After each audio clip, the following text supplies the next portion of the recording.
Okay, I've got another question from a listener. This one is from Denise. She asks, is it still useful to call oneself a feminist, even in the broadest definition of the term? It seems that it may only ever set up women in opposition to their family and children, as being a member of a family requires sacrifices to be made by every member, and when we champion women's wants and needs, they inevitably clash with others' wants and needs, particularly those of the child.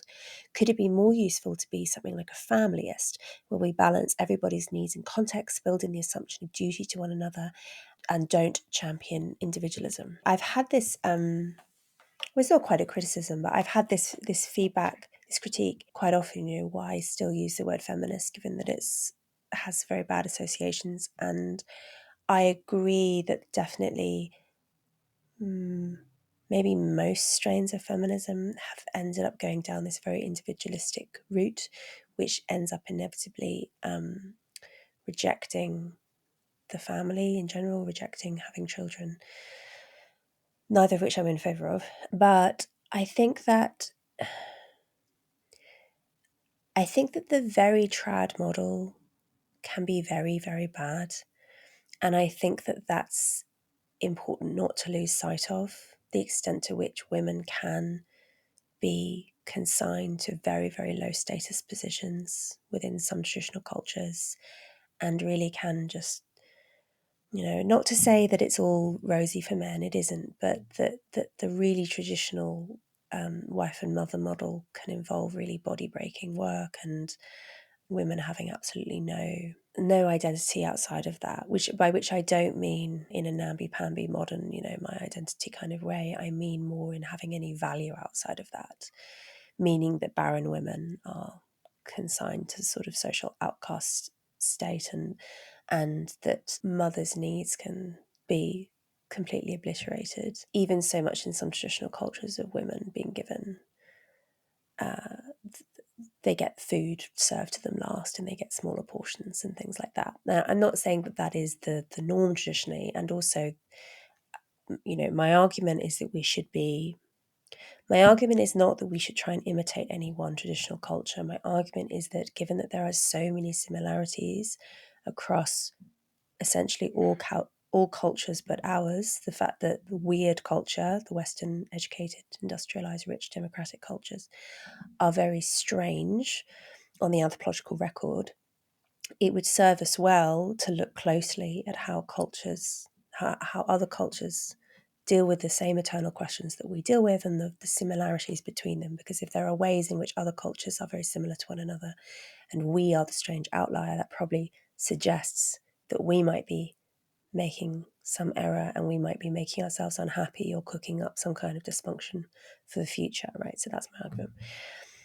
And I think that to go back to this question about using the word feminism, there's a type of feminism that almost no one has any argument with, at least in the modern world, which is the feminism that says that domestic violence is a bad thing, that sexual violence is a bad thing, that rape is a crime committed against the woman, not just against the men who own her, that domestic violence shelters and rape crisis shelters ought to exist, that the sexual integrity of a woman, of no means friendless woman, matters just as much as, these are kind of basic feminist claims about the male abuse of women being wrong, particularly sexual abuse of women, which I'm absolutely committed to.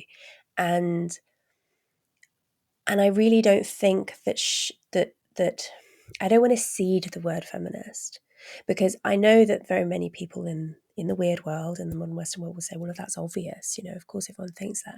Everyone doesn't think that. This is why I think it's so important to pay attention to history and to anthropology, and to how people understand male and female roles across time and place, because no, it's not the case that everyone thinks that, for instance, that sexual abuse of low status women is always to be condemned everywhere. Not that we necessarily, I've written and spoken about this at length. It's not that we deal with sexual violence especially well as a culture, and our legal system still mostly doesn't actually punish perpetrators and so on and so forth. But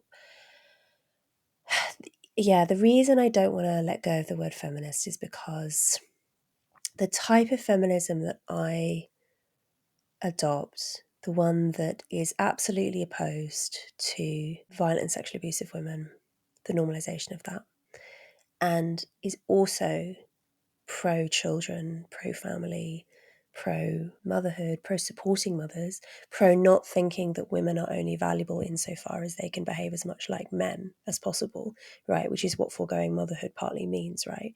Trying to make women be more like men and less like women. That style of feminism actually has a very long history that goes back to before the second wave.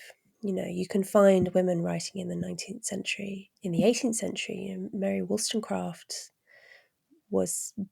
believed all these things, right? There's a very long intellectual and political history of women taking up this position of you know, like a pro-woman politics. And one of the issues that one always faces with any kind of pro-woman politics is that in the traditional model, women don't participate very much in public life, and if at all. And there are advantages to the traditional model, to some forms of the traditional model. You know, the expectation that both men and women will work outside of the house full time in exactly the same way is obviously not workable with motherhood and so on.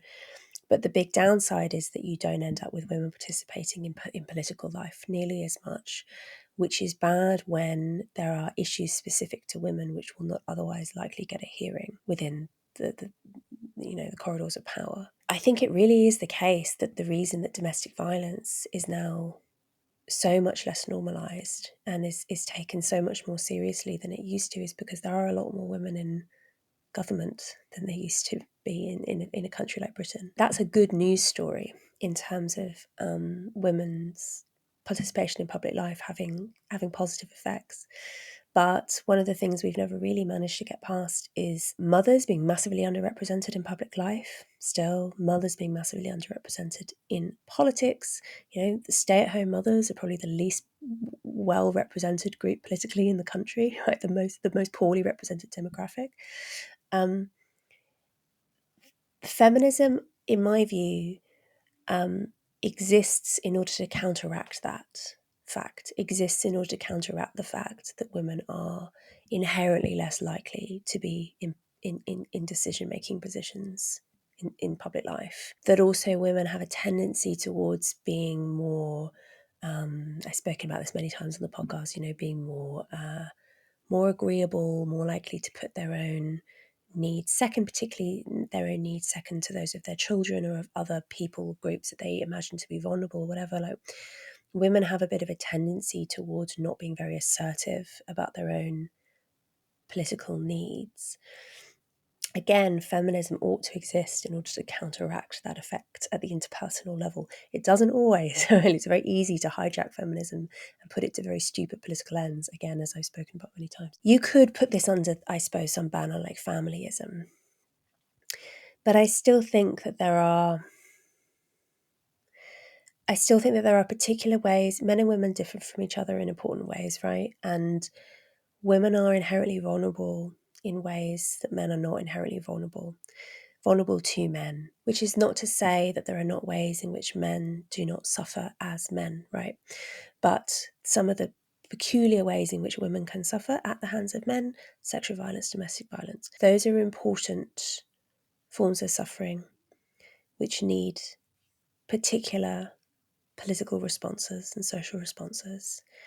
And I think that they come under the banner of feminism better than they come under any other banner.